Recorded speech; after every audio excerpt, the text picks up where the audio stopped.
La FNTV, c'est la Fédération nationale des transports de voyageurs. La FNTV a signé une convention avec le Conseil général en vue de placer les bénéficiaires du RSA dans l'emploi.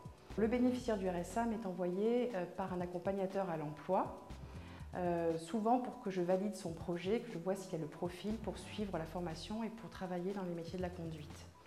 Si son projet est validé, à ce moment-là, je renvoie une fiche de liaison à son accompagnateur à l'emploi et cette fiche va venir à l'appui de la demande de financement. Et lorsque le financement est accordé, la personne part en formation. Cette formation peut durer de 1 mois et demi à 3 mois selon ce qui est choisi. Et à l'issue de cette formation, cette personne peut revenir vers la FNTV pour être aidée dans sa recherche d'emploi. Il existe une autre façon de rentrer dans ce métier. L'accompagnement scolaire a été créé par le Conseil général et par la FNTV. Cela consiste à accompagner donc le public, qui sont des lycéens ou des écoliers, et à assurer une mission de discipline et de sécurité. La personne qui a cette mission-là, donc bien souvent bénéficiaire du RSA à l'origine, et c'est un métier tremplin dans la mesure où cette personne va signer un contrat unique d'insertion avec son employeur et à la fin financer la formation de conducteur de bus et embaucher la personne à l'issue de la formation. Depuis le mois de janvier 2012, il y a une vingtaine de bénéficiaires du RSA qui ont été placés dans l'emploi. Ces chiffres sont satisfaisants puisqu'ils, pour l'instant, ils correspondent aux objectifs qui ont été fixés par la Convention du Conseil général.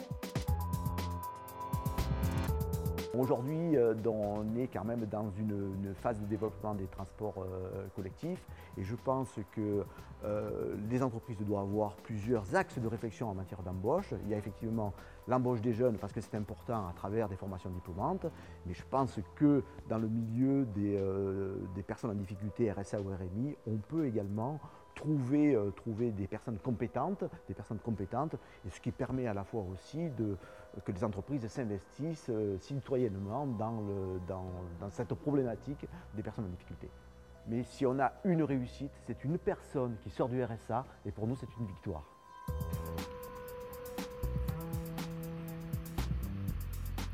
Mon parcours a été un peu chaotique au départ.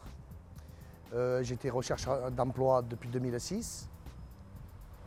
J'ai eu une proposition par le pli du Conseil général qui m'a aiguillé sur la FNTV qui recherchait des conducteurs.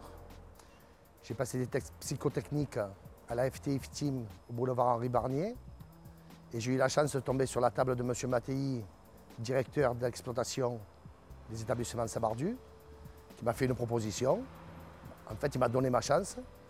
C'était pas évident. Je suis donc retourné à l'école à l'âge de 50 ans pendant 12 semaines, avec une semaine en entreprise. Ça me plaisait, ça plaisait au patron. J'ai réussi à avoir mon permis et j'ai été embauché par les établissements Sabardu et ça fait maintenant 4 ans et demi. Et je compterai rester jusqu'à la retraite et peut-être plus.